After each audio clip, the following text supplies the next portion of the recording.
మనందరం వేచి చూస్తున్నటువంటి స్పీచెస్ మొదలవ్వబోతున్నాయి.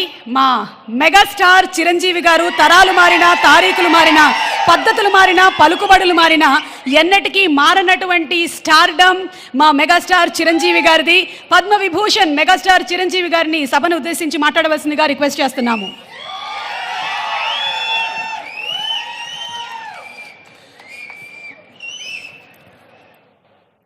గౌరవనీయులు మన ప్రీతమ ముఖ్యమంత్రి శ్రీ రేవంత్ రెడ్డి గారికి, అలాగే మంత్రివర్యులు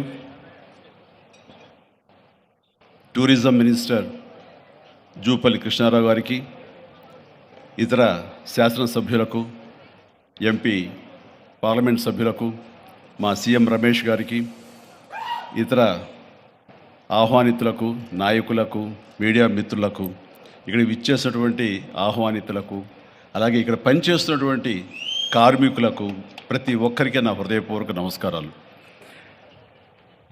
ఈ ప్లేసు మీ అందరికంటే నాకు ముందు తెలుసు.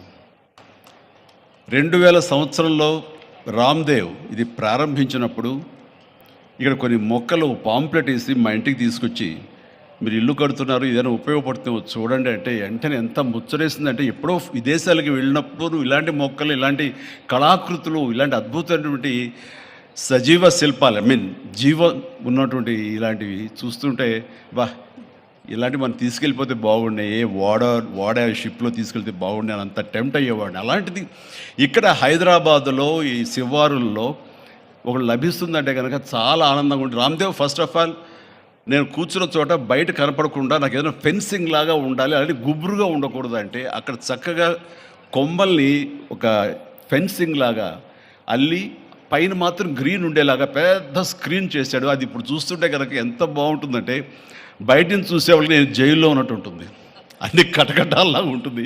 అది అద్భుతమైన కళాఖండంగా నేను ఫీల్ అవుతుంటాను. అట్లాగే చాలా అద్భుతమైన చెట్లు కొన్ని మా ఇంట్లోనే పెట్టుకున్నాను. ఇవి ఎప్పుడో 2002లో 2003లోనో మా ఇంట్లో పెట్టుకున్నాను. అప్పటి నుంచి నాకు అంత ప్యాషన్. ఆ తర్వాత ప్రతి క్షణం ఈయన ఎదుగుదలను చూస్తూ వచ్చాను. ఎక్కడ నాకు ఈయన రామ్దేవ్ ఒక వ్యాపారవేత్తలా కనబడ్డాడు, ఒక కళాకారుల్లా కనబడతాడు. అందుకే నా మనసుకి అత్యంత దగ్గరగా అయ్యాడు. ఆ తర్వాత ఏదైనా వస్తే కనుక చూస్తారా మొక్కలు అంటే, ఇదివరకంటే ఏదో వేలల్లోనో లక్షల్లోనూ చెప్పేవాడు, ఇప్పుడు కోట్లలో ఉందంట కదయ్యా. ఇప్పుడు నా సంపద అంతంత మాత్రమే ఉంది, కొనలేనేమో అన్నారు. కానీ చూడండి సార్, వస్తే మీరే టెంప్ట్ అవుతారు. ఇప్పుడు గౌరవ ముఖ్యమంత్రి గారితో పాటు అన్నీ వీక్షిస్తుంటే ఎంత టెంప్టింగ్ ఉందంటే, ఇవన్నీ మన ఇంట్లో పెట్టేసుకుంటే ఎంత బాగుంటుంది అనిపిస్తుంది. అంత అందంగా దీనికి కావాల్సిందని వ్యాపార దృక్పథం కాదు, కళాకారుల హృదయం, కళా హృదయం ఉండాలి.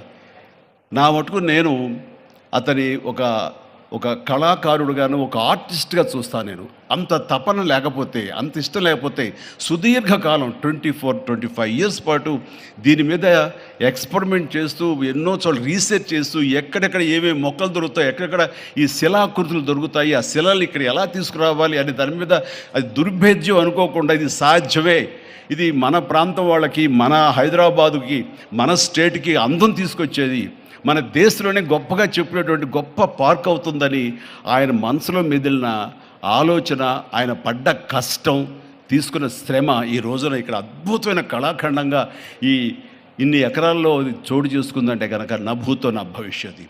ఎవరైనా సరే అంత డబ్బులుంటే కనుక ఏం వ్యాపారం చేద్దాం, ఇంత స్థలం ఉంది కదా, దీన్ని ఎలా రియల్ ఎస్టేట్ చేద్దాం, దీన్ని ఏదో గవర్నమెంట్ వాళ్ళ మన్నలతో వాళ్ళ పర్మిషన్లతో తీసేసుకుని అక్కడ మనం మల్టీ స్టోరీ పెట్టుకుంటే ఆయన జీవితం కాదు కదా, తరతరాలు కూడా నిలిచిపోతాడు. అలా కాకుండా ఆయన కేవలం ఒక లోపల ప్యాషన్, చిన్నప్పటి నుంచి కాలేజీ రోజులో చదివే దగ్గర నుంచి, ఆర్ట్ కాలేజీలో చదువుతున్న దగ్గర నుంచి కూడా ఆయన మదిలో ఉన్నటువంటి ఆయన బ్రెయిన్ చైల్డ్. అలాంటి దాన్ని ఈ రోజున ఈ రూపం తీసుకొచ్చారంటే ప్రతి క్షణం, ప్రతి కార్నర్ ముఖ్యమంత్రి గారు చూసి ఎంత ముచ్చటపడిపోతున్నారంటే అంత ఇంత కాదు. ఎలా చేశారు, ఇది ఎలాగొచ్చింది, అది ఎలా వచ్చింది అని అడుగుతున్నారు. నేను కొన్ని అడుగుతున్నాను. అడిగి ఇది షూటింగ్స్కి ఇస్తారా రామ్దేవ్ అని అడిగితే, ఇస్తానండి, కానీ ఫస్ట్ షూటింగ్ మీదైతేనే అన్నాడు. ఇప్పుడు నువ్వు ఆ మాట అన్నావు కదా, ఇప్పుడు కొత్తగా హీరోయిన్ని తీసుకొచ్చి ఆ అమ్మాయితో స్టెప్లు వేయాలంటే ఈ ఎండలో ఎలా ఉంటుందేమో తెలియదు, కానీ ఏదో చలికాలం అయినప్పుడు నెక్స్ట్ చలికాలం అయితే చేస్తానే అన్నాను. ఈలోగా వర్షాలు పడి ఇవన్నీ ఇంకొంచెం పచ్చగా ఉంటాయండి, 1 or 2 years లోపల ఇది అద్భుతంగా ఉంటుంది, కంటికి కనువింపుగా ఉంటుంది చెప్పేసి ఆయన చెప్తుంటే కనుక ఐ కుడ్ ఇమాజిన్. అట్లాగే ఇక్కడ వెడ్డింగ్ ప్లాన్ చేసుకోవచ్చు, వెడ్డింగ్స్ కానీ ఇతర రిసెప్షన్స్ కానివ్వండి, పలు ఈవెంట్స్, అలాగే ఐస్ సంబంధించినటువంటి ఆ స్కేటింగ్ సంబంధించిన చేయాలని ఇలా ఎన్నెన్నో ప్లాన్స్ ఉన్నాయని అవన్నీ కూడా చేయగలడు. ఆ సామర్థ్యం ఉంది. అలాగే ప్రభుత్వం కూడా ఖచ్చితంగా సపోర్ట్ చేస్తారు.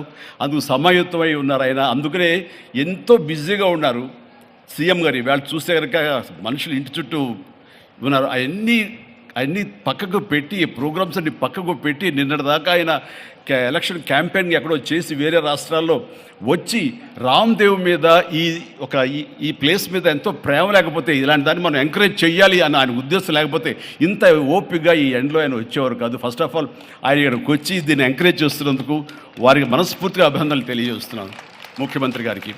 ఎందుకంటే అలాంటి వాళ్ళు అనుకుంటేనే, వాళ్ళ కళ్ళలో పడితేనే, వాళ్ళు ఇంప్రెస్ అయితేనే దీనివల్ల ఎంతోమందికి ఉపాధి కలుగుతుంది, ఇది ఎంతోమందికి కనువిందు కలుగుతుంది. మరి ఎంతోమంది ఈ ప్లేస్ని వాళ్ళ ఈవెంట్స్కి ఉపయోగించుకుంటారు.